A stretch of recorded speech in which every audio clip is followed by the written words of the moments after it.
कि इंदिरा गांधी जी को 32 गोलियां लगी हैं, मैं भूल नहीं सकता। और वैसे ही उत्तराखंड में हजारों परिवार हैं जिनके घर में फोन आया, पापा शहीद हो गए, चाचा शहीद हो गए।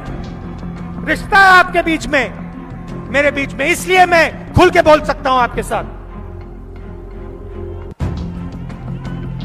और आप बोल रहे हो देखो देखो, मैं आपको बताता हूं, मुझे फर्क नहीं पड़ता, मगर देखिए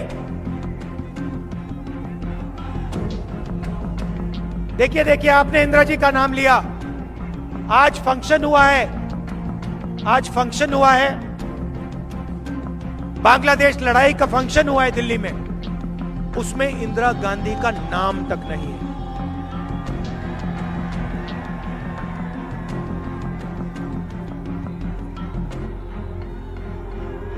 जिस महिला ने 32 गोली खाई, इस देश के लिए 32 गोली खाई, उनका नाम तक नहीं है, इनविटेशन में नाम तक नहीं है। क्योंकि सच्चाई से भाइयों और बहनों सरकार डरती है। मुझे कोई फर्क नहीं पड़ता, नाम हो या ना हो। मैं जानता हूं इंदिरा गांधी जी ने इस देश को अपना खून देकर क्या किया, मैं जानता हूं, मुझे समझाने की कोई जरूरत नहीं। देखिए,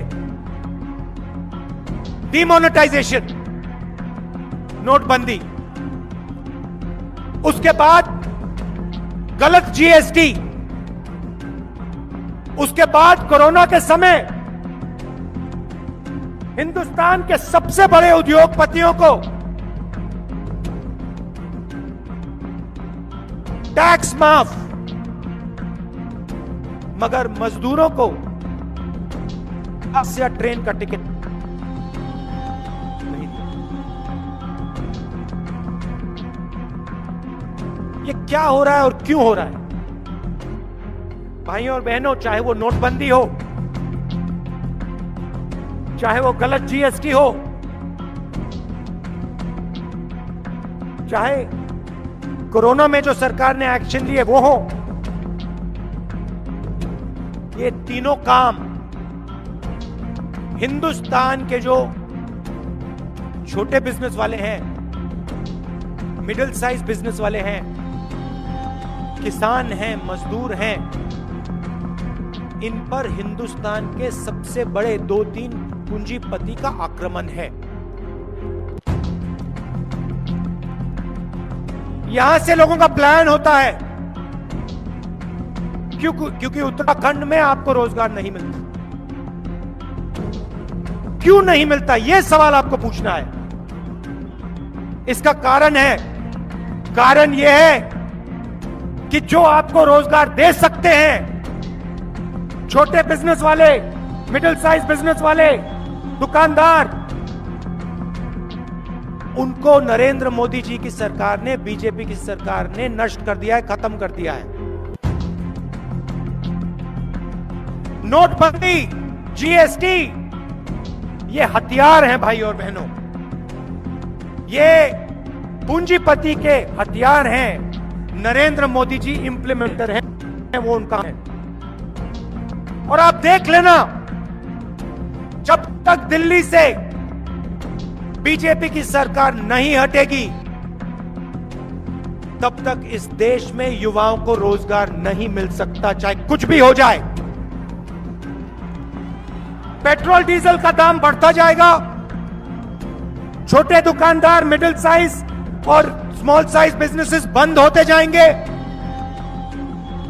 एयरपोर्ट, पोर्ट्स, इंफ्रास्ट्रक्चर, सड़कें, माइंस, सब का सब उन्हीं 3-4 लोगों के हाथ में जाता जाएगा। और आप लिख के ले लो, ये देश अपने युवाओं को रोजगार नहीं दे पाएगा। तो एक तरफ आप देश को बांटते हो, और दूसरी तरफ जो देश की आर्थिक शक्ति है,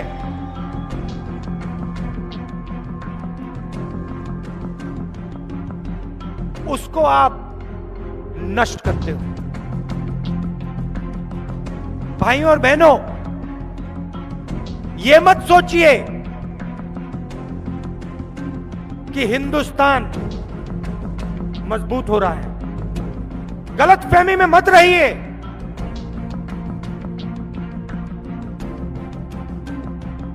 हेलीकॉप्टर, हवाई जहाज, तोप से देश मजबूत नहीं होता।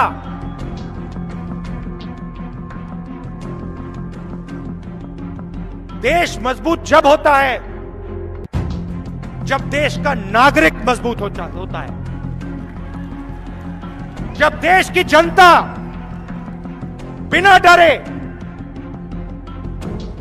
बिना झिझके, बिना घबराए काम कर सकती है, जब देश की आवाज देश में चारों तरफ आसानी से बिना डरे बोल सकती है, तब देश मजबूत होता है। भाइयों और बहनों, बांग्लादेश लड़ाई के समय देश मजबूत था, हमारे इंस्टीट्यूशंस मजबूत थे, सेना और सरकार के बीच में जबरदस्त रिश्ता था। सरकार सेना की सुनती थी, सेना सरकार की सुनती थी, एक दूसरे का आदर करती थी, कम्युनिकेशन था।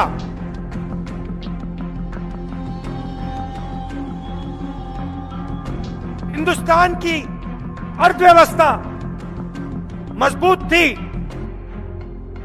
इसीलिए पाकिस्तान को 13 दिन में हराया। आज वो हालत नहीं है।